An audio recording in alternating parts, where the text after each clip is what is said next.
Welcome to Whiskey Conversations. I'm here with the guest.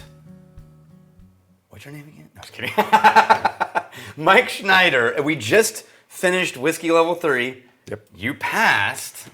Barely. So, I didn't actually give you your test scores. Oh, no. But I asked you what you wanted to drink today. Yes. You said Booker's. Now, Yes. You're going to tell me about this while I pour it, but let me first say, the funny thing is you would think that, son of a bitch, what's going on with this thing? It's been sitting in a dry location or something. Yeah, Dry it's been in my whiskey room. There you It go. hasn't been open. I mean, I bought this Booker's in 2016. Holy crap. Okay. So it is a 2016 Well, thank you.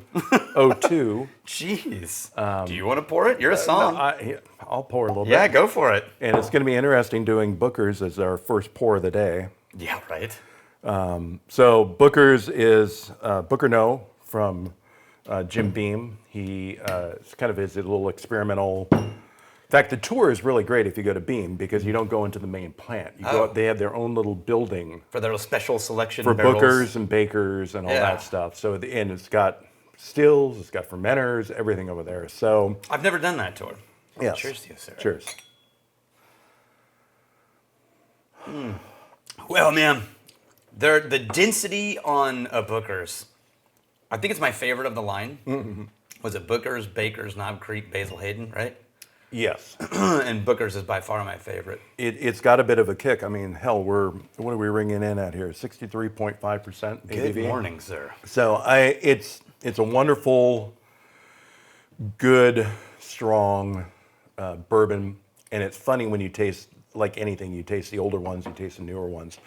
But the reason I have a 2016 is because I had always kind of been around whiskey all my life. The wife and I took a trip to Europe in 2006. I went to Ecuador, kind of sparked my love of whiskey again. But then life, work, kid, all this other stuff. And then in 2016, a buddy of mine at work, Jeff Hahn, said, "Hey, if you see this at Costco," because I'm sorry, Texas and California, we can buy booze at Costco. That's hard to hear. Yeah, I know. Yeah. Pick it up. Yeah. So I just started buying Bookers whenever I saw them come into my Costco.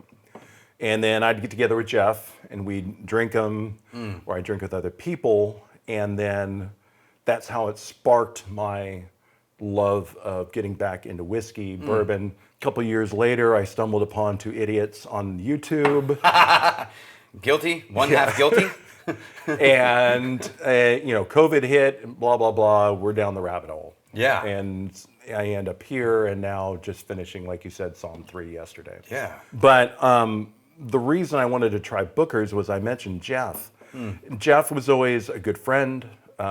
I worked with him for years and years and years. If you don't know, I'm retired law enforcement for 27 years. I always kept up with Jeff. We would get together, we would have Booker's, and then Jeff just was diagnosed with cancer in January and passed away in July. Holy crap. This is special to me because this is a reminder of Jeff. Yeah. It is a reminder of friends. It is a reminder of getting together as a community over bourbon.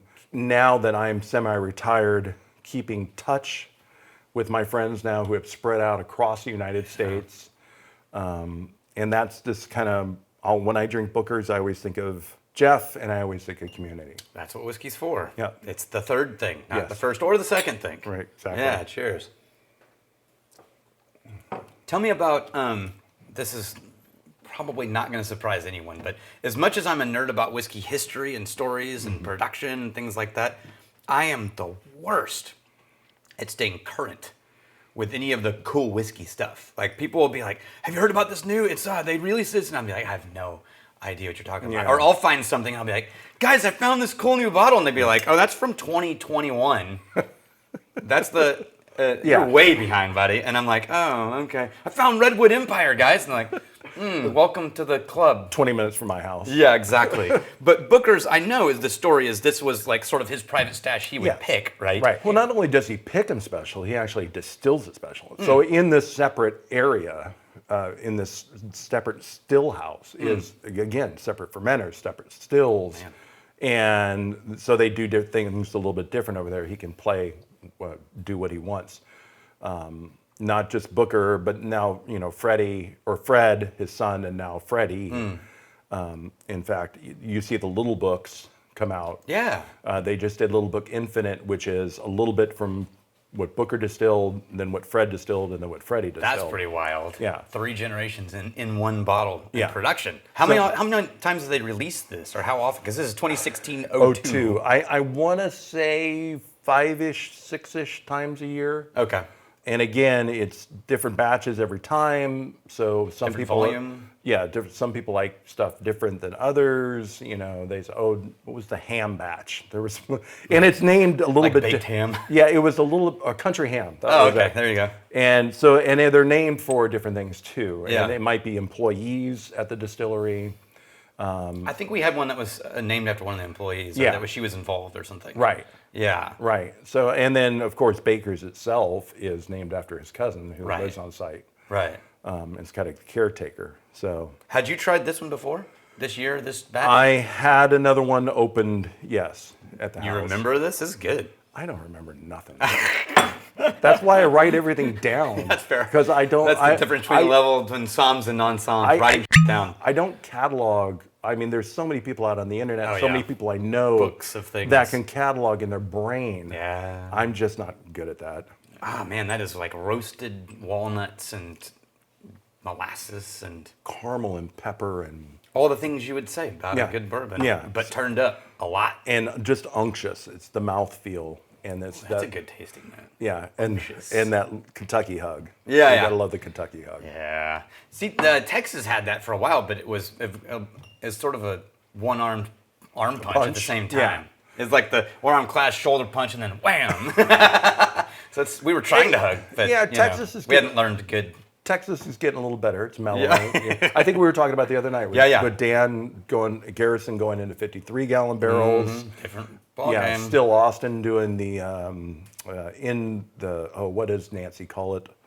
The water. Yeah, adding water to the Yeah. barrels, and then Adding aged water to Iron the Ruit is doing Ruit's even bigger barrels. Balcones is doing even bigger barrels. Yeah. Yeah.